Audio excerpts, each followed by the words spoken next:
This is the Bama Podcast with Marty Solomon. I'm his co-host, Brent Billings. Today we're covering the life of Isaac as seen in Genesis 24 and 26, where we begin to see the initial realization of God's promise to Abraham. Yeah, we're in the middle of this. We're transitioning from the narrative of one patriarch to another. We're in the middle of this story of the family of God. And I'm going to try to keep the time on this episode down a little bit, so we won't do much more of a review than that, but don't worry, we'll probably be back in review business next episode. But we're going to look at the life of Isaac. We're going to keep kind of coming right out of the life of Abraham, Avraham. We're going to go into the life of Yitzhak, and we're going to start in Genesis 24. And we have the story of Abraham getting a wife for his son Yitzhak. That has not happened yet. And Sarah has passed at this point. Is that correct? Did I get this right, Brent? Sarah's passed. She died in chapter 23. Yeah, the whole chapter was about her death in 23. Yep. So we're right on the heels of that. All right, so we're right on the heels of that, and I think we should dive in, Brent. Okay, Genesis 24. Abraham was now very old, and the Lord had blessed him in every way. He said to the senior servant in his household, the one in charge of all that he had, "Put your hand under my thigh. I want you to swear by the Lord, the God of heaven and the God of earth, that you will not get a wife for my son from the daughters of the Canaanites, among whom I am living, but will go to my country and my own relatives and get a wife for my son Isaac." The servant asked him, "What if the woman is unwilling to come back with me to this land? Shall I then take your son back to the country you came from?" "Make sure that you do not take my son back there," Abraham said. "The Lord, the God of heaven, who brought me out of my father's household and my native land, and who spoke to me and promised me on oath, saying, 'To your offspring I will give this land,' he will send his angel before you so that you can get a wife for my son from there. If the woman is unwilling to come back with you, then you will be released from this oath of mine. Only do not take my son back there." So the servant put his hand under the thigh of his master Abraham and swore an oath to him concerning this matter. Put his hand under the thigh, Brent Billings. Yeah, what is the hand under the thigh business? It's a strange phrase. Absolutely. I remember when we recorded this years ago, you're like, "Is that like a pinky promise?" And I think that's still one of the funniest lines that we have in the Bema catalog. So they have, in the ancient world, often if you wanted to make a promise, one of the things you could swear that promise by is the authority of a covenant, kind of make this promise on a covenant. And you would usually do that by holding on to the covenant, putting your hand on the covenant, whatever the sign of the covenant is, you would hold that while you make the promise. And so obviously Abraham's sign of his covenant is obviously his circumcision. So the thigh can often be thighs, feet, can often be euphemisms for the groin area. And so whether they literally are doing that, it wouldn't be a sexualized thing at all, but whether or not it's just the expression that's being used or whether that's the idea behind that is swear by the covenant. Swear by this thing, this agreement that we have with God, the people that we are. So yeah, not a pinky promise. Yeah, we'll call it that. I like that. Yeah, well, even if you take it literally and just think it's the thigh, that's still pretty weird in our culture. Sure it is. It would be weird enough. Anything beyond that would be even more unusual. Yeah, that's right. So that's the idea of just covenant oaths. And Abraham is like, he's sending Eliezer, and he doesn't have a whole lot of options. Like, he doesn't want them to marry into this pagan idolatry and the pagan narratives of the world around him and the Canaanites, but he doesn't have a whole lot of options with this. He has to go somewhere else in the house of his father, the house of Terah. And so he's got his Beit Av. I believe we've talked about Beit Avs at this point, Beit Av, the house of the father. But he needs to find another Beit Av that's a part of the larger, what's called Mishpacha. The Mishpacha is the family. And in Hebraic thought, I didn't necessarily understand it this way, but I've now read 3 different textbooks within the last year and a half that have all said the same thing. The mishpacha in the Hebrew concept is the larger extended family. The Beit Av is your father's house. That's the physical house that you live in. It's still a bigger house than we're used to. It still probably has, whatever brothers and and maybe even nephews and nieces or whatever that live within your Beit Av. Bigger house in the sense of the number of people living there, not necessarily physical size. Right, absolutely. And that Beit Av can still represent your ancestors. Like your Beit Av came from the Beit Av, which came from the Beit Av. But the larger extended family that's not in that physical proximity would be a part of your mishpacha. So the house of Torah ends up becoming the larger mishpacha, the mishpacha of Abraham. And so Abraham's Beit Av has to go find somebody else in the mishpacha and their Beit Av and the servant. And I got to be careful here because I ended up learning some things later, Brent, and I can't mess up the Bema journey. But we will circle back to this story in session 6 because I learned it's probably my favorite episode I've ever recorded to date, and I learned some juicy stuff.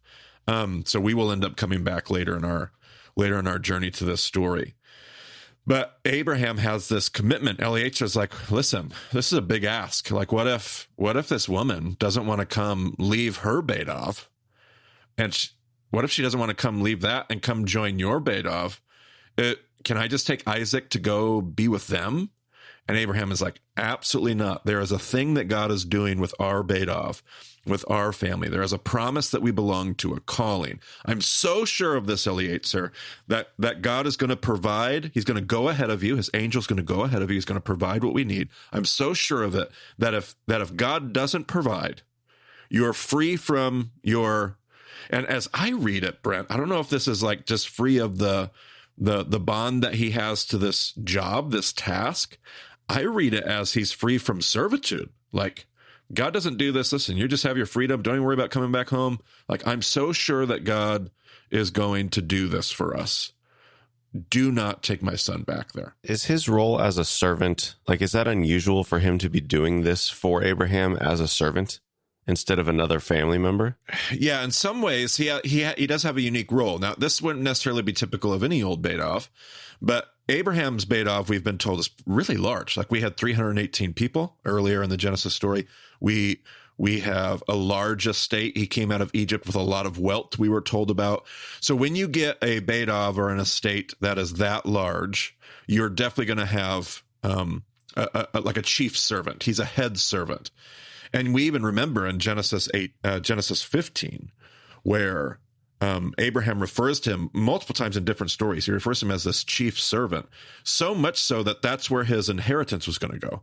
Like, Eliezer is this chief before there were sons, he was the next highest ranking male in the larger Beit Av. And so that's his role is to basically, he's the keeper of the estate. He's going to make sure that everything's taken care of, that all the business is settled. He's basically going to run the household think of Joseph in the story of Potiphar. We're getting ahead of ourselves, but think about that.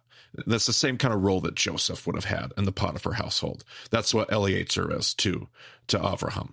So if you're good, how about we keep on moving with the next few verses here? Then the servant left, taking with him 10 of his master's camels, loaded with all kinds of good things from his master. He set out for Aram Naharaim and made his way to the town of Nahor. He had the camels kneel down near the well outside the town. It was toward evening, the time the women go out to draw water. Then he prayed, Lord, God of my master Avraham, make me successful today and show kindness to my master Avraham. See, I am standing beside this spring, and the daughters of the townspeople are coming out to draw water. May it be that when I say to a young woman, please let down your jar, that I may have a drink, and she says, drink, and I'll water your camels too. Let her be the one you have chosen for your servant Isaac. By this I will know that you have showed kindness to my master. All right, so Eliezer gets to this town. He's got with him 10 camels, we were told, all loaded down with, this is a world of dowries and bride prices and gifts that you give. So he's loaded down. Abraham had, we just said a moment ago, has got a lot of wealth. So he's got a whole lot of gifts with him, 10 camels worth. And he's got this request. He gets there and now I don't think we appreciate the prayerful request that Eliezer is. He's basically saying, God, I don't want to just pick any girl. I want to know that it's the right girl. And so his request is crazy. I have been taught in the Middle East, the Bedouins say that if you have a thirsty camel, it will take anywhere from 10 to 20 trips down into a cistern to water a camel. So if you have a thirsty camel, how many camels did he have, Brent? 10 camels. 10 camels. So he's asking, God, I want to make sure I'm picking the right woman. So when she comes out, I don't want her to just offer me a drink. I want her to offer to go down into a cistern 100 to 200 times on her own. I'm not going to ask her to do it. I want her to offer it voluntarily to do that work and not the work. I don't want to focus on the work here. What he's looking for, and we'll talk about this more, he's looking for a particular kind of person. And I wonder if he says this because he's, I don't know if he has any other motives when he makes this prayer. Like, man, Abraham said that, God was going to provide somebody. And if he doesn't provide somebody, I'm free from this oath. So let's just make this as hard as it possibly could be. Like this request in a lot of ways, it's just absolutely ridiculous. Brent, you've been down in one of these cisterns. I've taken you on a few different trips and you've been down in one of these cisterns more than once. What would that trip be like 100 times? I mean, it's not bad going down there once, but yeah, especially carrying a jar full of water, I can imagine that's quite the deal, even for one camel. Yeah, there's going to be quite a bit going on here. So let's see. Well, one question. So this is an old movie at this point, but The Bourne Identity, are you familiar with that? Oh yeah. You know how when he first wakes up and doesn't even know who he is, he's sitting in that cafe with that guy, and he's like, I don't even know my name, but I can tell you all the cars that are in the parking lot. I can tell you all these people. I can tell you I can run this much. Like when she comes in, is she paying attention to everything around her? Like, does she know before he asks that he has 10 camels? Is he like the talk of the well because, he rolls in with all this stuff? Or is she just like, yeah, I don't care what you have. It doesn't matter. I'm going to be generous regardless. Like, what do you think is going on there? That's a great question. It's not going to be 10 camels loaded down with goodies is not going to go unnoticed. So does she know about that before she even shows up? When she shows up, I can't imagine. It's still a huge thing she's willing to do, but you're absolutely right. This is not something that you would not notice, this guy here from out of town with 10 camels loaded down with stuff. And I just happen to be somebody who's, of age and available for marriage and, that kind of stuff. Do they even know who he is when he shows up? Like, does the town even know this is one of our mishpacha? This is one of our extended kin, like his servant, maybe not he, but he's a part of one of our kin's household. Like, who knows what they know? But yeah, absolutely. That's a great point. I do love the very next phrase. Like, just give me the next phrase. Before he had finished praying. See, he can't even get the prayer out. And God's like, yeah, I got it. She's right there. One of my favorite parts of this passage is he has like this ludicrous checklist. Not an extensive checklist, but a pretty crazy, this is who I'm looking for, God. I'm looking for this person willing to do crazy, outlandish, and I'm not going to ask for it. She needs to volunteer. And God's like, yeah, shut up. She's right there. Well, go ahead and keep going. So good. Before he had finished praying, Rebekah came out with her jar on her shoulder. She was the daughter of Bethuel, son of Milcah, who was the wife of Abraham's brother Nahor. The woman was very beautiful, a virgin. No man had ever slept with her. She went down to the spring, filled her jar, and came up again. The servant hurried to meet her and said, "Please give me a little water from your jar." "Drink, my lord," she said, and quickly lowered the jar to her hands and gave him a drink. Maybe this is the point where she's looking around counting the camels. Yeah. As he's taking the drink. That's right. After she had given him a drink, she said, "I'll draw water for your camels too, until they have had enough to drink." So she quickly emptied her jar into the trough, ran back to the well to draw more water, and drew enough for all his camels. Without saying a word, the man watched her closely to learn whether or not the Lord had made his journey successful.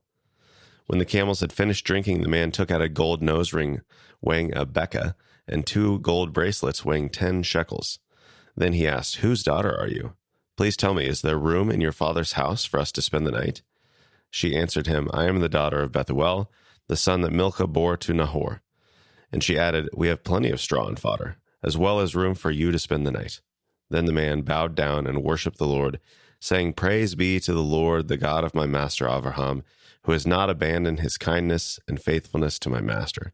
As for me, the Lord has led me on the journey to the house of my master's relatives. Yeah. So Eleazar has this response like, goodness gracious, my master was right. Like, here's God has provided. Can't even believe that this says, and we're not going to read the rest of the story for the sake of our time in the episode today, but I would encourage us all to read the rest of this chapter. I think there will be some relevant little nuggets that are going to show up in the Gospels that are relevant to some things that Jesus teaches and says there. So don't just skip it with us. Make sure you read it when you have an opportunity, and always catch up on these stories. But Eleazar has this outlandish prayer, and he focuses on like the kind of people. This prayer is saying, I don't think Eleazar is just trying to come up with some random, I want to make sure I pick the right person. So make sure it's like, a person with shoulder length brown hair and like random details. He's asking for something very, very specific. Like, I have watched my master's house. Like, I've watched who he is. I've watched his character and integrity. I've watched this family. I know what they're about. I know about their character. He's asking God to provide, if I'm going to pick a wife for my master's son, she's got to be committed to the same stuff that this family, she's got to come from she's got to have the same spiritual DNA. Like, what is he asking for? He's asking for somebody who's committed to hospitality. We've seen Abraham's family radically committed to hospitality. We've watched him run right after his circumcision surgery. He runs to greet 3 visitors and take care of them, and 60 pounds of flour.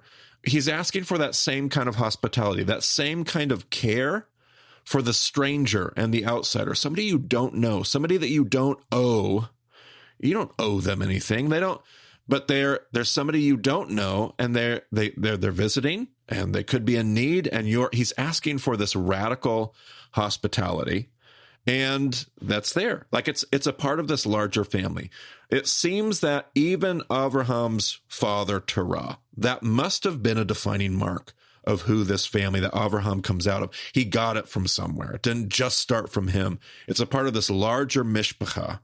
It's a part of this larger family of Terah that has this same spiritual stock and DNA. And they're going to be different. Like, they're not the exact same folks as Abraham. We see that all throughout the story. In fact, we're going to actually have another episode in session 6 where we come back and circle back to this story again, just to look at the family and what happens when Eleazar stays there and they have dinner.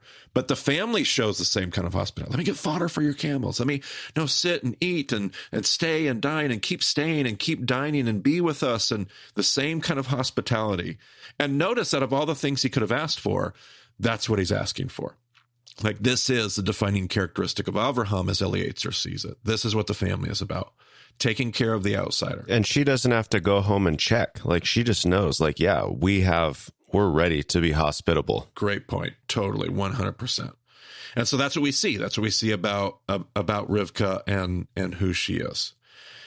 And so then we have Genesis 25, and I want to skip a little bit ahead. Obviously, she makes it back. Isaac and Rivka, they get married. He takes her into his mother's tent, we're told, and the story will continue a chapter later. So I'm going to jump ahead to Genesis 26 and pick up where we kind of follow the life of Isaac in the next part of his life. Now there was a famine in the land, besides the previous famine in Abraham's time, and Isaac went to Abimelech, king of the Philistines in Gerar.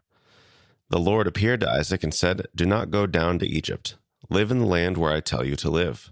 Stay in this land for a while, and I will be with you and will bless you. For to you and your descendants I will give all these lands, and will confirm the oath I swore to your father Abraham. I will make your descendants as numerous as the stars in the sky, and will give them all these lands. And through your offspring the nations on earth will be blessed, because Abraham obeyed me and did everything I required of him, keeping my commands, my decrees, and my instructions." So Isaac stayed in Gerar. All right, so we read about another famine. We're told specifically it's a different famine than the famine of Isaac's father, Abraham. And we know what Abraham did, and God shows up and says, hey, don't do what your dad did. You stay here. Your dad was great. The story moved forward, and God reiterates the mission. Like, he tells him again, this was the promise I made. This is the covenant that I'm working through. This is what I was going to do through your dad, and now I'm going to do through you. So he reiterates and even kind of expands on the mission of God. God shows up and says, but I need you to not go down to Egypt. I need you to not repeat that past mistake. So I need you to stay here. And Isaac, we're told, does. He stays there. He doesn't go down to Egypt. He stays where he's at. He's leaning into the promise. He's leaning into the mission, maybe, of the family. I wonder if he's going to be perfect. We'll have to find out. Let's keep on reading. When the men of that place asked him about his wife, he said, "She is my sister," because he was afraid to say, "She is my wife." He thought the men of this place might kill me on account of Rebekah, because she is beautiful. When Isaac had been there a long time, Abimelech, king of the Philistines, looked down from a window and saw Isaac caressing his wife Rebekah. So Abimelech summoned Isaac and said, "She is really your wife. Why did you say she is my sister?" Isaac answered him, "Because I thought I might lose my life on account of her."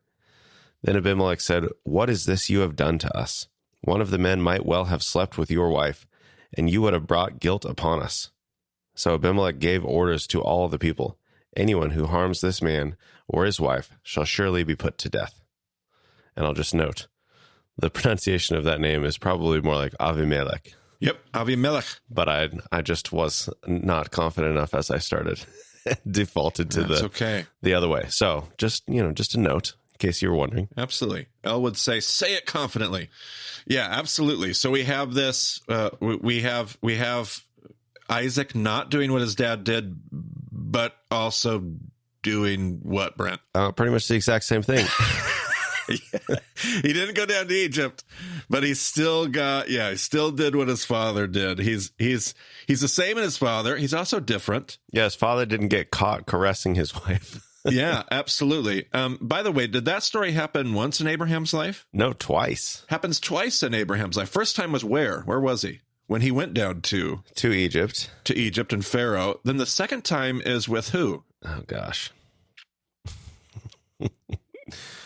I don't know. You go to Genesis 20, Brent. Look at Genesis 20 and tell me who this happens with for his dad. That's hilarious. I actually already have a tab open with Genesis 20.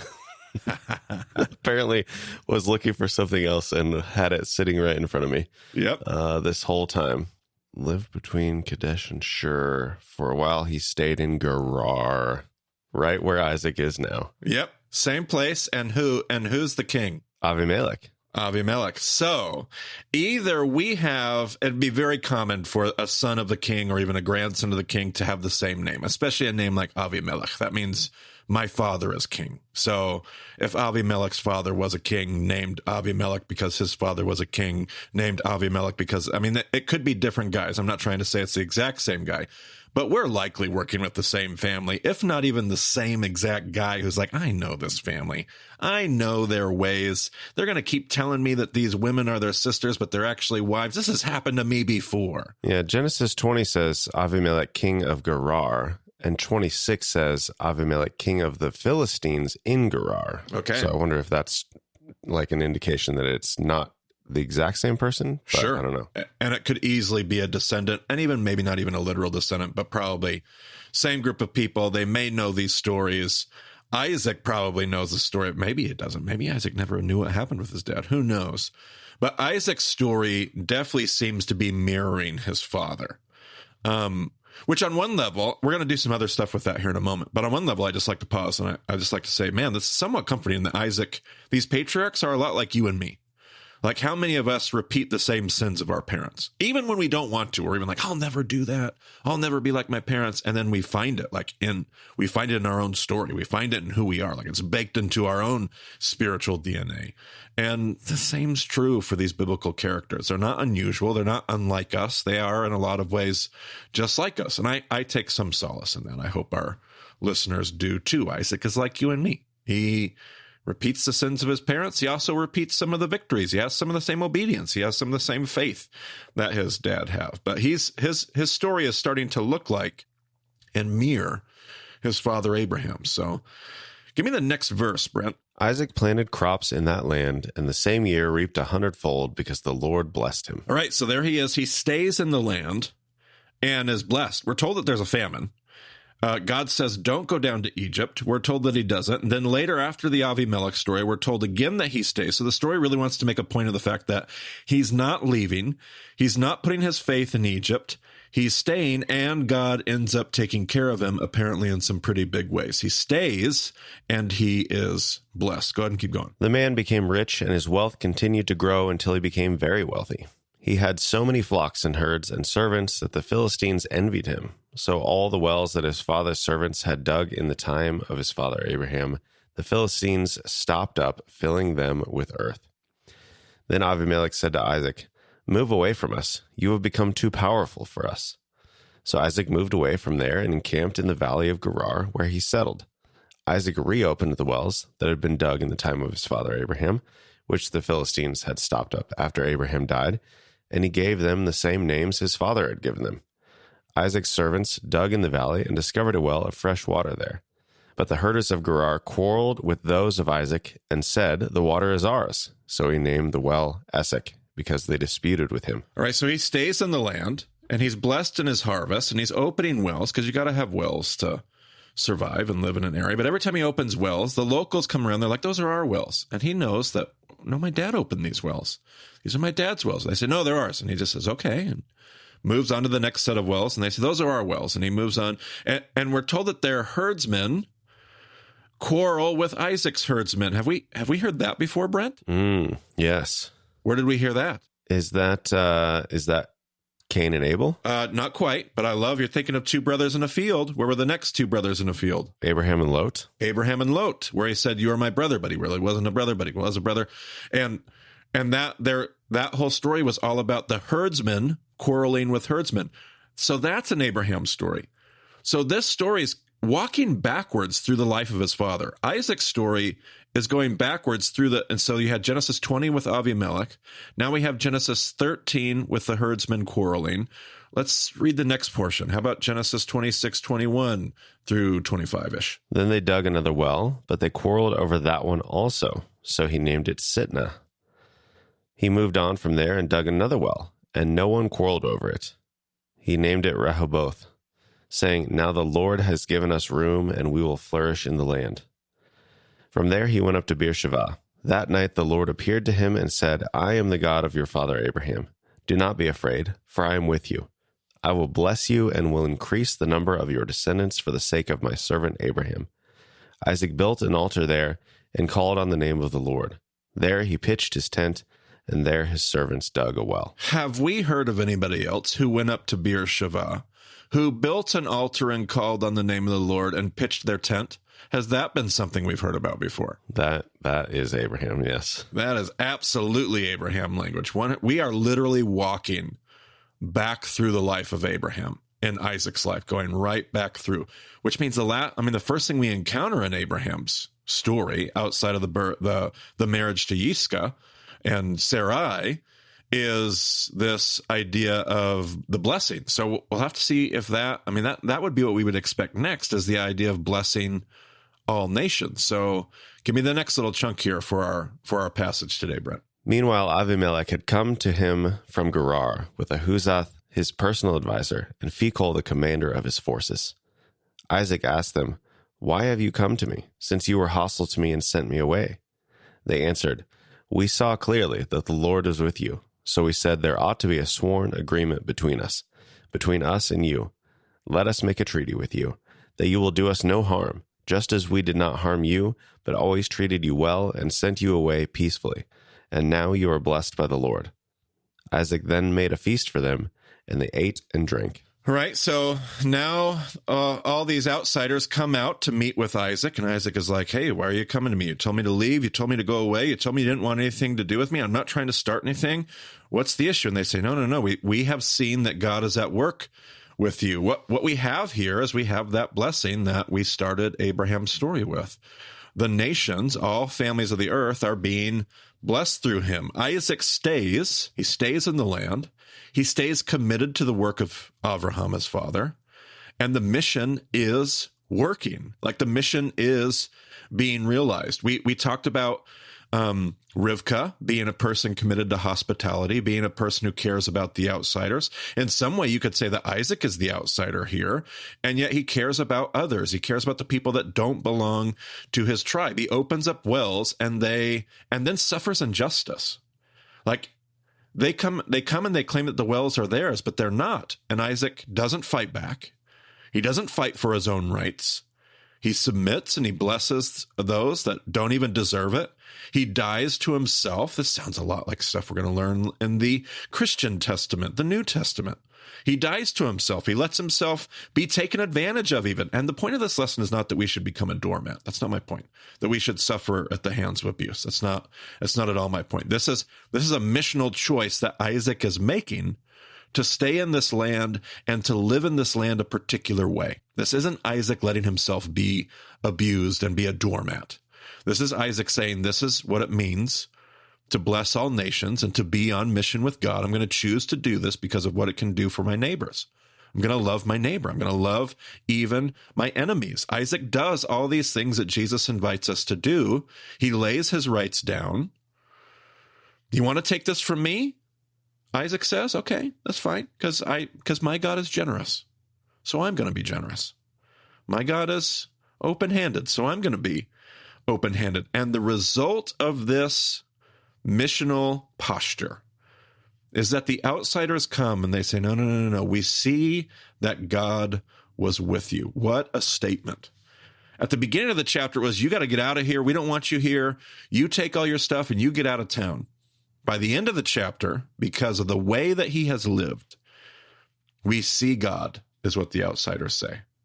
We see God, and we see God is with you. What a stunning lesson for Isaac and the people that he lives with. I just love, and I feel like most of us, Western, if we're American Christians, probably have a lot to learn here, because we like to feel very threatened by the culture wars. We like to fight for our rights and feel like everybody's... And Isaac has a very different tact with the way that he lives and moves and goes about who he is in the world around him. And it works. The things that Jesus asks us to do, it works. It works in the life of Isaac. It worked in the life of the patriarchs, this radical commitment to hospitality. And I don't know what the actual, how violent was this quarrel? If at all. Sure, was it just like they just walk up and like, this is our well? Right. And he's like, okay. Or is there actually some fighting going on? I don't know. But the thing with Isaac is he's like, you know what? This is my well, and I have every right to hold on to this, but I've got enough people. And if I do this right, then I can reach this whole community. And he says, intentionally, I'm not going to hold on to this. I'm going to let it go. I'm going to go do something else. Yeah. And I mean, who knows if he had an expectation that this was going to happen as quickly as it did, but they sure noticed. Well, and remember at the top of this chapter, God showed up and reminded Isaac of the mission. I wonder if he was listening. I wonder if he took it to heart. I wonder if it impacted him. He was like, that's what you're wanting to do through our family. That's what you're doing through my dad. I did see that in my dad. Yeah, absolutely. Okay, now I need to go live that out. Okay. And through the rest of the chapter, even in the midst of mistakes, just like his father makes a bunch of mistakes, but even in the midst of that, he stays committed to the mission. I'm here to bless all families of the earth. I'm here to bless all nations. I'm going to bless. Okay. Well, if I'm going to bless all nations, I can't stand here and argue about whose well it is. That's not going to help the mission. I wonder if he was paying attention. And I just love, the story of Isaac is the shortest of all the patriarchs between Abraham, Isaac, Jacob, Joseph. Story of Isaac is very short. We don't spend a lot of time in his story. There's not a whole lot to spend time in, but Isaac is one of my favorite stories because Isaac is the generation that keeps the mission and the promise. It was one thing to be Abraham and be the one who received the mission and the promise, but Isaac was the generation that kept the mission and the promise. And we still have generations that come after us. And it's through those generations that come after us that we see God's mission realized. It makes me think of Hebrews chapter 11. The author of Hebrews is essentially saying, he's going through this hall of faith, all these different people of faith and all these different people of faith. And he says, all these people didn't receive the promise. They only saw it from a distance and they died without having received the promise. And this person was faithful and this person was faithful. And then eventually at the end of Hebrews 11, the author says, because only together with us, it's how these generations stack one on top of another and keep the faith. They demonstrate faithfulness generation after generation. That's how their work, that's how their faith is ultimately made perfect. And that's what I love about what we do. When we first recorded these episodes back in the first round of session 1, we were recording these episodes for college students because that's who we work with at Impact Campus Ministries. Bema is pointed. We're kind of facing directly college students because they're the next generation that has to figure out what faithfulness looks like, what it means to stay in the land and to live there faithfully. You might know college students in your life that are around you. You probably don't live far from your closest university campus. And you might have students at your church that you can share these ideas with, that you could mentor, that you could disciple. Support that generation. Encourage that generation. Cheer that generation on. Our world is almost always full of people that are frustrated with the younger generation. Every new generation that comes, we're frustrated because of the way they embody who they are and their desires and the way that they live in the world. But support them, encourage them, cheer them on, call faithfulness out of them. They're going to go out and apply this mission. They're going to realize God's mission in very real world scenarios. And they need to know why the things that they do with their life, not just the way that they worship God, not just the church they go to on Sunday, but everything that they do. Like this story we're reading about Isaac and Abraham, it's a very like dirt, sweat, blood, opening wells. Like this is very material, physical shalom. This isn't spiritual realities. This isn't like some abstract saving souls. This is about like their souls are being saved because of the physical story that they're participating in. The same is true for us. The work that we do, the businesses that we own, the way that we engage in our professions.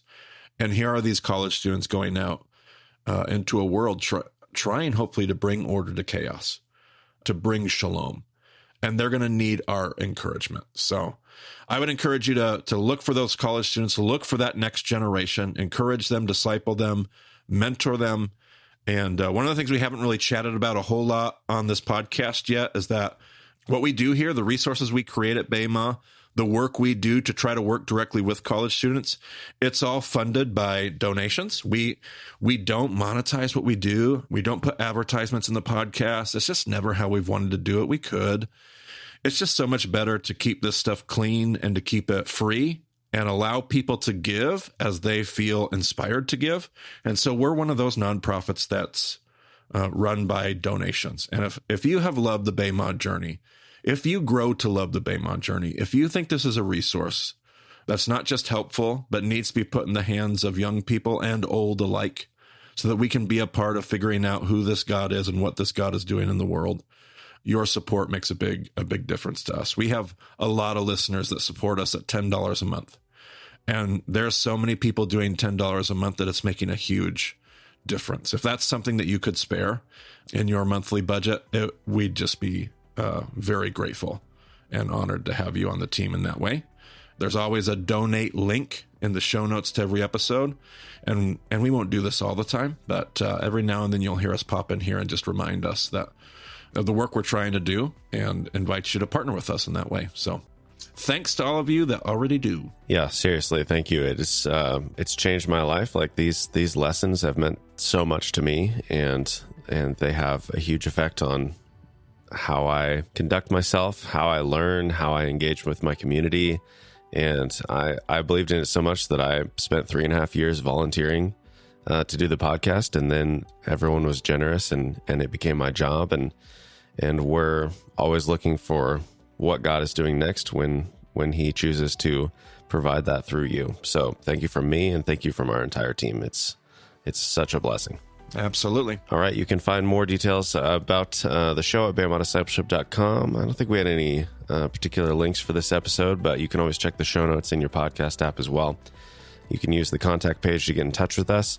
But thanks for joining us on the Bama podcast this week. We'll talk to you again soon.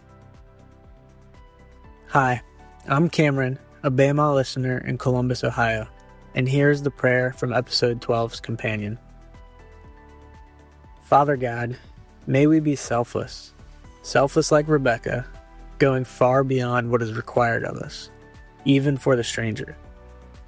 May we be selfless like Isaac, sacrificing what is rightfully ours, even in the face of injustice.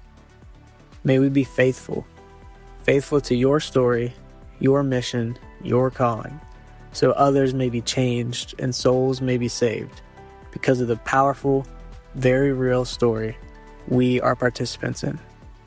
Amen.